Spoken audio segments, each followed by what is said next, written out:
अस्सलाम वालेकुम, hello and welcome to sports room. मैं हूं आपका मेज़बान नजीबुल हसनैन। तमाम देखने वालों को बहुत बहुत मुबारकबाद। पाकिस्तान ने जनूबी अफ्रीका को तीसरे वनडे मैच में 28 रन से शिकस्त देके सीरीज़ में 2-1 से कामयाबी हासिल कर ली। ये बहुत इंपॉर्टेंट सीरीज़ थी। ऑब्वियसली वर्ल्ड कप क्वालिफायर्स के मैचेस हैं ये सारे मैचेस जो इस वक्त हो रहे हैं। अच्छी बात इस सीरीज़ में जो पॉजिटिव्स हमने यहाँ हासिल किए, बैटिंग ने परफॉर्म किया which is a good sign, क्योंकि हम हमेशा से यही कहते हैं कि हमारी बैटिंग नहीं चल पाती, खुसूसन एक ऐसी जगह पे जहां पे बाउंसी विकेट है और डिफिकल्टी होती है हमारे बैट्समैन को। हिस्टोरिकली वहां टॉप ऑर्डर ने सेंचुरियां स्कोर की और फ़खर जमान की परफॉर्मेंस तो ऑब्वियसली 2 दिन के अंदर उन्होंने 300 रन बना लिए तकरीबन। और दूसरे जो तीसरा मैच था उसमें मुसलसल दूसरी अपनी सेंचुरी स्कोर की। बाबर आजम की शानदार 94 run. Former captain of Pakistan Salman but हमारे साथ हैं। सलमान, अस्सलाम वालेकुम। वालेकुम अस्सलाम नजीब, हाउ आर यू? बिल्कुल ठीक ठाक। और अब तो जाहिर है खुशी भी हो रही है, क्योंकि पाकिस्तान को हम कहते हैं कि पाकिस्तान होम कंडीशन में तो कर लेता है, बाहर जाके नहीं कर पाता। तो कितनी इंपॉर्टेंट विक्ट्री है जनूबी अफ्रीका जाके उनको वहां हराना, क्या समझते हैं?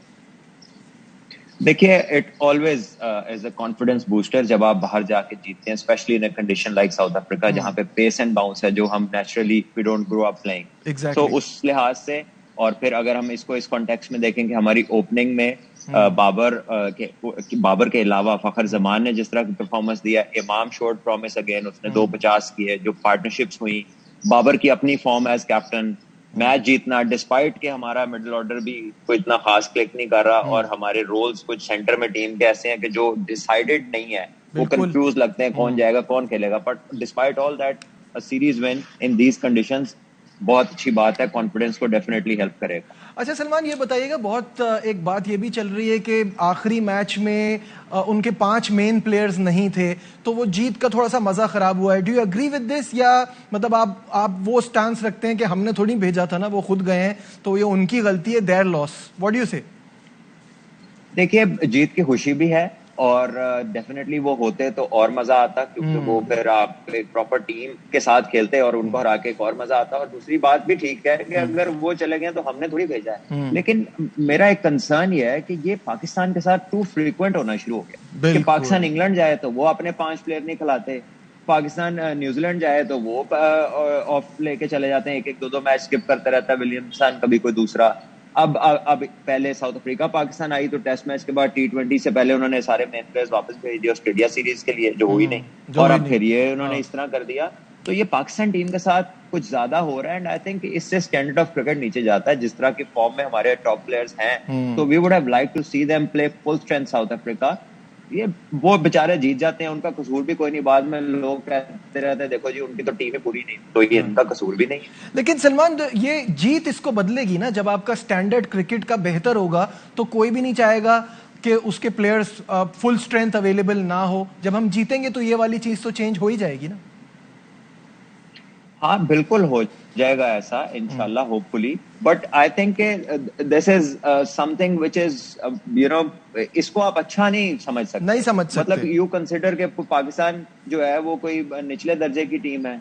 ये ग्रोथ फेज किस टीम पर नहीं आता? अच्छा ऑस्ट्रेलिया क्या, हाँ। जो जब से पॉन्टिंग वगैरह क्लार्क वगैरह गए हैं, तो क्या ऑस्ट्रेलिया की टीम सेम टीम है? वो बिल्कुल सही। किस तरह वो भी हारते रहे हाँ। हैं मैचेस। ऑस्ट्रेलिया के अंदर कितनी सीरीज आ रहे हैं, इंडिया की जो फुल स्ट्रेंथ नहीं थी उससे भी वो सीरीज हार गए। तो अब ऑस्ट्रेलिया आएगी तो दूसरी टीम में उनके साथ ऐसे करेंगी। बिल्कुल सही कह रहे हैं। इसमें एक और चीज ऐड करना चाहूंगा, ये जो अब लीग्स की इंपॉर्टेंस है वो इंटरनेशनल क्रिकेट से ज्यादा बढ़ गई है। ये एक बड़ा डेंजरस सी बात है। और अगर आप हिंदुस्तान के पॉइंट से देखें तो हिपोक्रेसी यहाँ ये है कि वो अपने खिलाड़ी तो कहीं और भेजते नहीं हैं, और बाकियों को वो ये कहते हैं कि भाई आप आईपीएल के लिए आके यहाँ पे खेलें, और फिर वो उसका कॉम्पनसेशन दे रहे होते हैं। तो ये तो कोई अच्छी डायरेक्शन में नहीं जा रही है बात। इस पर क्या सोचते हैं आप कि मुल्क की क्रिकेट को अहमियत मिलनी चाहिए या नहीं? देखिए, डायरेक्शन तो सारी पैसे की तरफ है।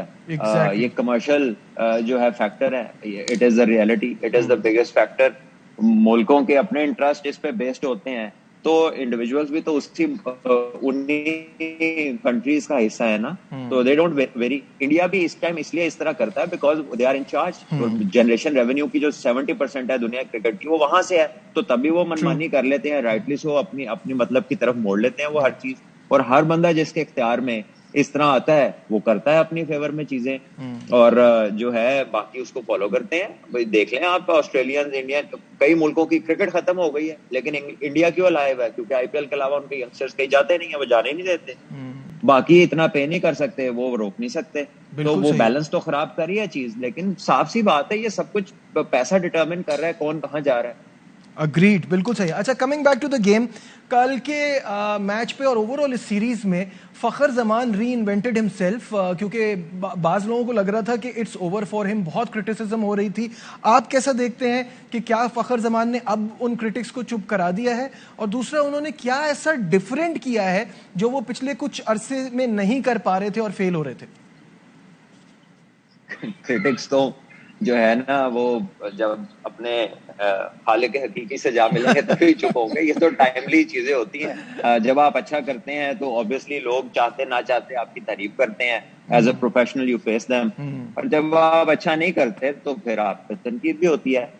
जो अच्छी और खुशी की बात मुझे नजर आई है as an opener, as a professional cricketer, कि उसने स्टार्टिंग में टाइम लिया। जो पिछले कुछ अरसा वो क्रिकेट खेलता रहा और नाकाम रहा, उसमें वो बहुत जल्दी करता था, आते साथ ही रैश शॉट्स खेलता था। इस दफा उसने पहली दोनों 50s में बड़े सुकून से खेला है, बाहर टाइम के लिया बॉल जी। छोड़े हैं, काफी देर वो बॉल छोड़ता रहा है, उसने अपना टाइम लिया है। और जब पूरा उसने अडेप्ट कर लिया कंडीशंस पे, फिर उसके बाद उसने शॉट सिलेक्शन अपनी जो है वो उसको पूरी रेंज को उसने अनलीश किया है, which is a good thing. That shows कि अगर आप थोड़ा पेशेंस हो भी जाएं तो आपको अगर अपनी एबिलिटी में ट्रस्ट है तो आप स्कोर कर सकते हैं। इसकी बिगेस्ट एग्जांपल रोहित शर्मा है। वो पहले 10 ओवर बहुत आराम से खेलता है और उसके बाद फिर उसके 3-200 उसी के इंटरनेशनल क्रिकेट में हो सकता था, फखर भी दूसरा कर देता अगर वो बिल्कुल, रन आउट ना होता। बिल्कुल सही। सो आई गेस कि this is the way to go. Early on जाते ही, असल में हमारे मुल्क में ना स्ट्राइक रेट की नॉइज इतनी है, and it's just a noise, क्योंकि उसका एक प्रोसेस होता है और वो प्रोसेस ये है जो फखर ने दिखाया है। If you are there, if you are set, you can get to any score. But अगर आप वहां पे अग्रीड। है ही नहीं तो स्ट्राइक रेट जेब में लेके घूमते रहे, आप भी खुश, स्टैटिस्टिशियंस भी खुश। बिल्कुल सही है। और फखर की बात हो रही है तो फखर ने कप्तान बाबर आजम की बड़ी तारीफ करते हुए कहा है कि उनकी on end of the field जो परफॉर्मेंस होती है, जो उनका एटीट्यूड है, उससे बड़ा मोटिवेशन मिलता है।